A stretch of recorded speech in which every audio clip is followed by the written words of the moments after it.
Na Bahia, sem a presença do governador Rui Costa, Jair Bolsonaro inaugurou hoje pela manhã o terminal Glauber Rocha, em Vitória da Conquista.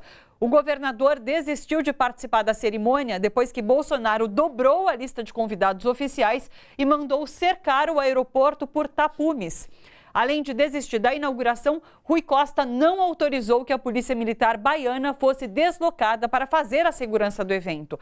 Numa entrevista à Rádio Metrópole hoje de manhã, Costa declarou, abre aspas, eu não posso colocar a Polícia Militar para espancar o povo baiano que quer conhecer o aeroporto. Então, quem é impopular e tem medo de ir para as ruas, fique em seu gabinete. Se o evento é exclusivamente federal, as forças federais que cuidem da segurança do presidente. Não posso botar a PM para entrar em conflito com pessoas que querem ver o aeroporto, fecha aspas. O esquema de segurança da Força Federal contou até com atiradores de elite, como mostram essas fotos divulgadas pela Central Única dos Trabalhadores, a CUT Bahia. Pelas redes sociais, Paloma Rocha, que é filha do cineasta Glauber Rocha, que dá nome ao aeroporto, se manifestou. Ela disse assim, queridos amigos, quero esclarecer que repudio o ato do presidente Bolsonaro, pois considero um oportunismo político com o uso indevido do nome de meu pai e mais um golpe contra a cultura e o cinema brasileiro que se encontra ameaçado pela censura e pela extinção da Ancine. Esta obra foi idealizada no governo Lula e realizada pelo atual governo do estado da Bahia. Bom, sobre esse episódio, a gente conversa agora com o Fernando Brito, do Tijolaço. Oi, Fernando, tudo bom? Tudo bem, quer dizer, tudo bem, né? Como diz o ministro Marco Aurélio, já virou um bordão, tempos estranhos, né? Tempos estranhos. Eu quero saber o que você pensa sobre isso tudo aí. Me fala qual a sua opinião sobre esse episódio aí na Bahia. Olha, eu acho que é mais do mesmo. Na falta de um projeto de governo, na falta de iniciativas concretas no campo da economia, no campo do bem-estar social, no campo da saúde, da educação, o governo Bolsonaro apela para a velha técnica de com pouca água a gente faz muita espuma. Sacode, sacode, sacode, sacode, faz borbulhas que ele próprio depois se desdiz, se desmente, não foi bem assim, entenderam errado, foram esses petistas da imprensa que transformaram isso num escândalo, eu não fiz nada disso, eu sou até um nordestino, cabra da peste, a minha filha tem sangue cearense, enfim, tangencia, depois, primeiro espeta, depois tangencia. Eu acho que isso é uma técnica, né, de manter um estado de agitação permanente que permita a ele conservar em estado de ebulição aqueles 25%, 30% que ele tem, né, e que continuam vivendo um clima de campanha eleitoral, até porque não podem viver um clima de um governo que não governa. Essa é a questão fundamental. O Brasil está interditado num espetáculo de auditório. Né? Me perdoe o velho Chacrinha, sabe? O presidente fica perguntando, quem é nordestino aí? Quem é nordestino que gosta do Bolsonaro? O Nordeste está com o Bolsonaro ou não está? Eu fico com saudade da Terezinha e vocês querem bacalhau. Porque isso é uma pirotecnia que funciona durante algum tempo, né? Mas ao contrário do que aconteceu com o Chacrinha, não funciona durante muito tempo.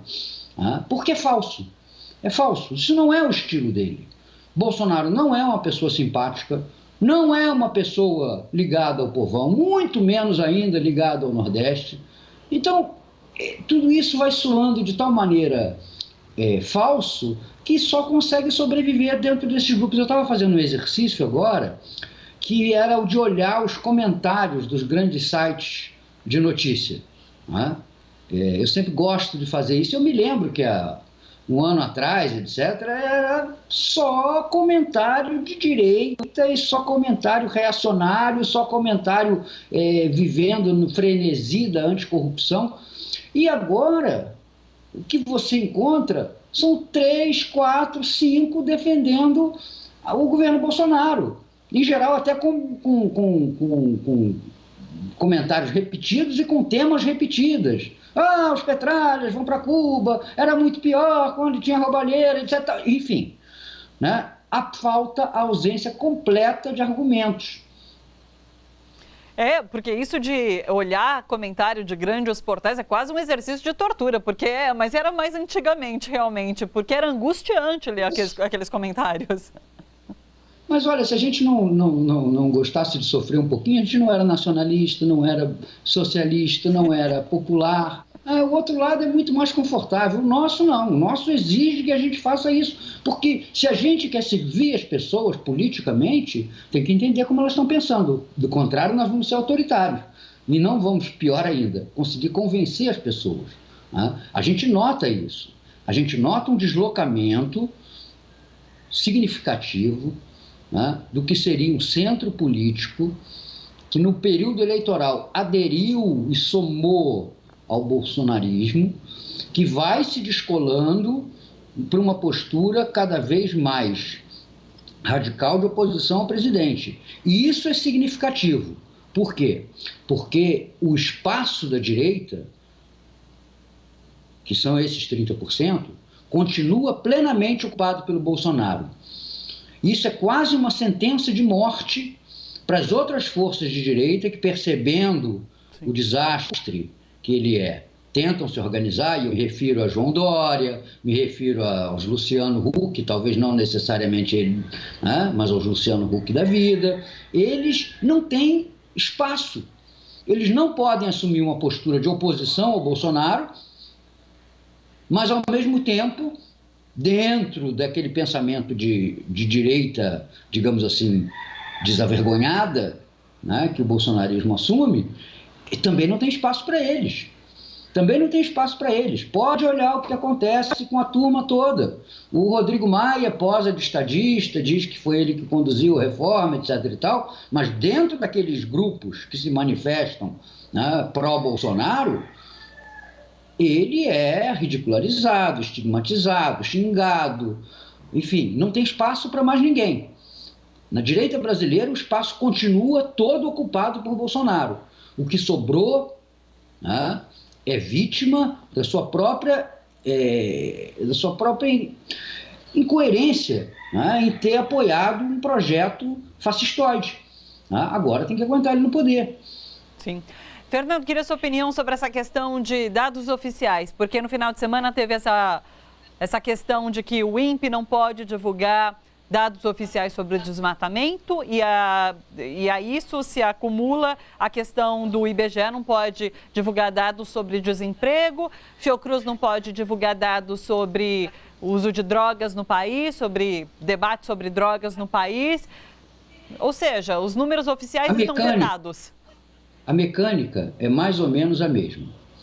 Não é que o IBGE ou o INEP não possam divulgar dados. Primeiro, esses dados são contestados e chamados de mentirosos. Os desempregados não eram tantos quanto o IBGE apontavam, o desmate não é tão grande quanto o INPE apontava, o problema de drogas não é conformado da maneira que a Pesquisa Nacional Antidrogas da Fiocruz revelava. Enfim, primeiro se desqualifica o trabalho especializado. Depois, usa-se o argumento de que não, o governo precisava ter ciência antecipada desses dados. Isso não seria nenhum problema. Quem é velho jornalista cansou de receber nas redações informações com dados oficiais, estatísticas, etc. e tal, e a observação com embargo até às 18 horas. E a gente sempre respeitou isso, nunca teve problema com isso. Não sei até se ainda continua sendo assim, mas no meu já longo tempo de jornalismo sempre teve esse problema. E não é nada demais o presidente querer saber com antecipação de 24 ou 48 horas. Aquilo ali, hoje em dia, ainda mais no computador, não são guarda-livros somando as coisas. Aperta o botão, diz, olha, sujeito à confirmação. Não tem problema nenhum, é necessário até para o presidente poder não se ver numa situação inesperada, por exemplo, num diálogo com um governo estrangeiro, com uma organização não governamental. Não há nenhum problema nisso. A gente não pode ficar sendo xiita e dizer, não pode, tem que ser igual para todo mundo. Não, o governante precisa, às vezes, de uma certa antecedência. Mas não é esse o caso. Não é esse o caso. O problema é que nós temos, primeiro, um discurso desmoralizador em relação aos órgãos de estatística. E depois, a tentativa de submeter esses órgãos à mecânica que a presidência deles deseja. No caso do desmatamento é pior ainda, porque nós temos um governo que desde antes da sua posse está instigando a isso. Sim. Vou tirar o IBAMA de cima do cangote do produtor, tem que parar com essa psicose ecológica, tem que anular a área ambiental de Tamoios, no Rio de Janeiro, tem que liberar as áreas de reserva legal, como consta do projeto, aliás, apresentado pelo filho dele, Flávio Bolsonaro, no Senado, acabando com o registro das reservas legais pelo cadastro da agricultura. Então, um governo que trabalhou meses e meses para que os desmatadores se sentissem autorizados, se sentissem impunes. Então, depois desse tempo todo, querer que não aumente o desmatamento é achar o quê? Quer dizer, o governo não só é responsável por boa parte desse acréscimo que houve no desmatamento, como também não desfez, e parece que hoje ainda há declarações dele no mesmo sentido, não desfez essa linha que incita o desmatamento, que incita a derrubada sem critérios de mata, e não pode esperar um resultado diferente. Como não pode esperar um resultado diferente na questão do emprego? Qual é a iniciativa que o governo toma para aumentar o emprego? Nenhuma. Onde é que estão as políticas econômicas que viriam logo após aprovada a reforma da Previdência? Aprovou-se, pelo menos em primeiro turno, e nenhuma veio. Agora fala-se nessa história de liberar R$500 do fundo de garantia. Esses caras estão brincando. Isso não vai aquecer coisa alguma. Ontem a Confederação Nacional de Indústria divulgou os resultados da sua sondagem. O nível de capacidade ociosa das plantas industriais no Brasil é de 33%, isto é, só 66% estão ocupados. A indústria brasileira, em tese, pode crescer 50% sem ter que investir um tostão e tendo que contratar pouquíssima gente, porque está parada. Sim. O nível de preocupação dos empresários com a falta de consumidores chegou ao mesmo grau que tinha no ano da desgraça de 2016. Não é nem o ano da graça, é o ano da desgraça de 2016. Então, vai reclamar depois se o IBGE mede um crescimento no desemprego? Como assim, se a realidade está induzindo a isso?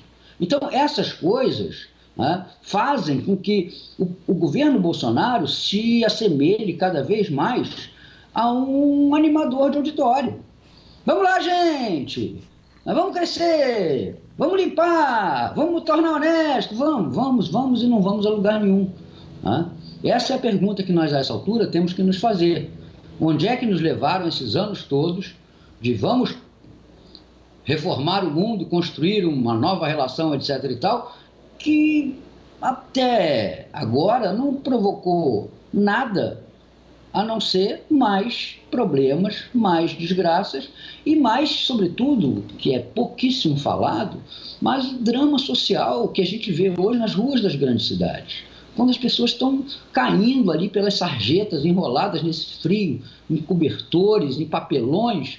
Será possível que um governante desse país olhe para aquela gente e só saiba achar que são vagabundos, que são indolentes? Olha, gente, não demora muito para estragar. Para consertar, demora uma eternidade. Olha só, você que curte a TVT e quer contribuir com a gente para que a nossa programação chegue cada vez mais longe, se inscreva no nosso canal do YouTube /Rede TVT e torne-se membro. Ou então faça a sua contribuição em nosso Catarse. É só acessar catarse.me/TVT. A gente agradece.